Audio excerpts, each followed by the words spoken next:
It's Gina with WTI. And if you're looking to bring a little bit more of that farmhouse elegance to your bathroom, laundry area, or kitchen, you cannot go wrong with this beautiful cabinet that I got from OONNEE. Right off the bat, I knew that this was going to be a high quality cabinet because there is a nice weight to it. This is not a flimsy cabinet that's just going to fall apart. It is very well made. All the pieces come clearly marked with easy to follow instructions from the manufacturer. I took my time with it and it took me about an hour and 15 minutes to put together.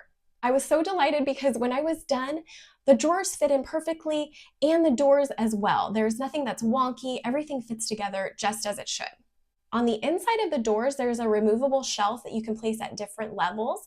I went ahead and took it out all together so that we would be able to fit some of our taller items, but you could easily customize it depending on the size of things that you want to put in it.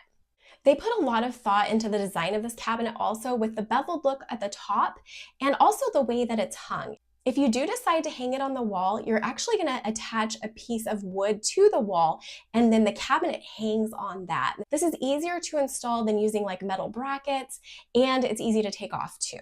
All in all, I'm so pleased with the look and the quality of this cabinet, and I think that you will be too. And that's my point of view.